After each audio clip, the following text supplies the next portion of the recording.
Hi, Soleil. Hello, hello, Nuria. How are you? Good, thank you. How are you? Yeah, I'm fine. Yeah, I really wanted to speak with you uh, today. I wanted to talk about movies, about Bollywood movies, if you want, because Yeah, sure. it had a little impact on my apostasy, maybe. Oh, Yeah, yeah, interesting. yeah. Because when I was a young teenager, I saw all my French friends. They had a girlfriend. For me, it was haram because my parents taught me that I had to marry. If I want Yeah. to. Yeah, yeah. So I didn't have a girlfriend when I was in high school, and Mhm. so I watched some Bollywood movies like old school, Devdas, Oh, Kuch Kuch Hota Hai, Veer yes. Zara. I love Oh my old gosh, movies. Soleil Virzara gave me ruined my childhood. It gave me such bad expectations on love.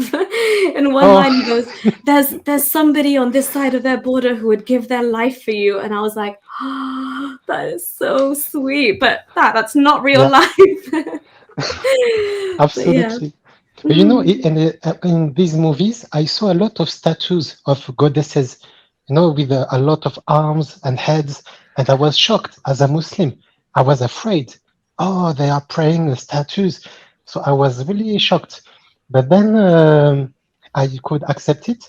And when I I read the verse in the Quran, in the Surah 9, At-Tawbah, verse 5, uh, I have it here.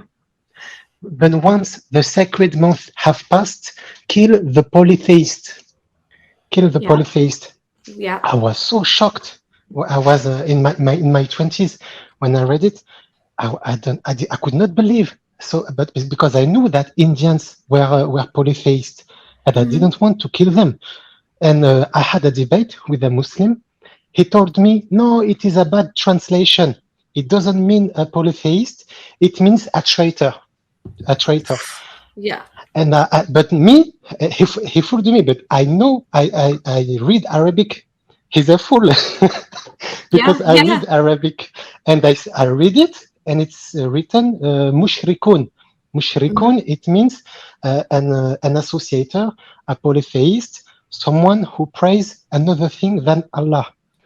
And so even Christians are mushrikun because they think that Jesus is God.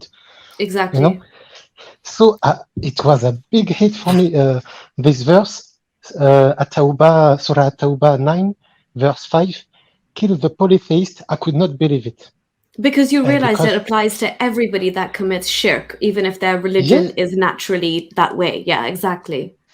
even in Japan, I saw in mangas that they have temples where they pray spirits, like a spirit of the fox, spirit of a turtle. I don't know, a lot of spirits.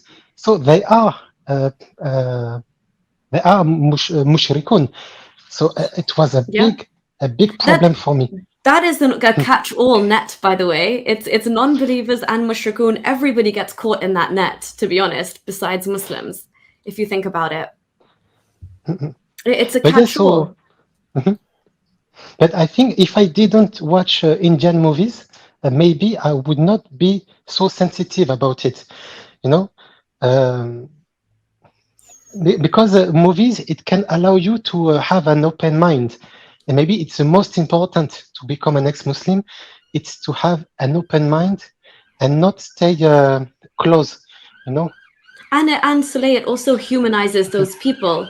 So as you said, like when you kind of bond with a character or you get invested in their story or their personal journey, even if they are worshipping an idol with seven arms, you think, oh, that person is still a human being despite what my religion is telling me. For example, well, I grew up watching Bollywood movies as well, and like when my granddad, who was a very like strict practicing Muslim, when he would see a scene come up when they would like do the thing to like the puja or the prayer to the idol, or they would start like yeah, when they sing as well, he Mhm. would get so angry and he'd be like, turn that off, like why are you watching this, and this is shirk, and they practice shit, like it's very, and that hit me as well, because it's the same thing with you. I was like, whoa, but that's a bit much, like, we don't have to shut it down and turn it off and like curse at them.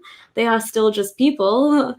But yeah, again, soft culture like that, as you're saying, maybe even just watching movies and having a bit of like a broadened open mind from that lends itself to when you read a Quran verse, something inside you thinks this is not right. And it was important for me to watch these movies because in every movies I used to watch in France, it was always love stories between white people, and it was the first time I saw brown people like me because I am North African. Mm-hmm. It's the first time I saw that you can express love because when I see my parents and my family, they don't say honey, my love. They don't show their affection. Affection, Their yeah. Yeah. So I was blocked. I didn't have a code. I didn't have a. I didn't learn how to begin in my journey as a young man and to meet women. I did not know how to do it at all. Because I was programmed to marry a girl in Algeria, a cousin, or something like this, like Yeah. a Pikachu, like someone gives a wife to you, Yeah, you know.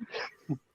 Right, I cannot do this. I'm a hopeless romantic now because of Bollywood, so I cannot marry a cousin. It's not possible anymore.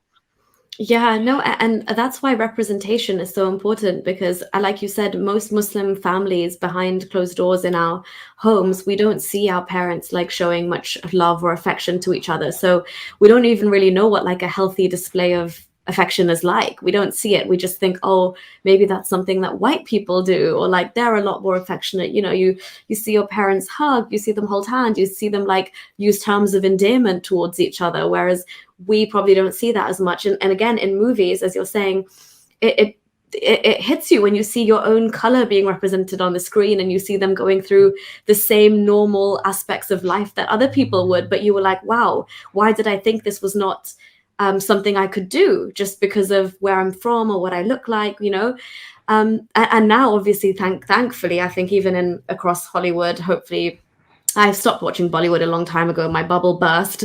Um, Me but too. I don't see the new movies. I don't. yeah, yeah, I know. And also, I don't have 3 hours to dedicate anymore to a film. But my cousin actually taught me a good way. He just forwards all the songs, and we get through it in like an hour and a half if it's a really good film. But then sometimes the songs are really good, so then I'd be like, make exceptions. Yeah. But yeah. If you like these videos and want to support me in my activism, then you can support me on Patreon or PayPal. Stay free, everyone.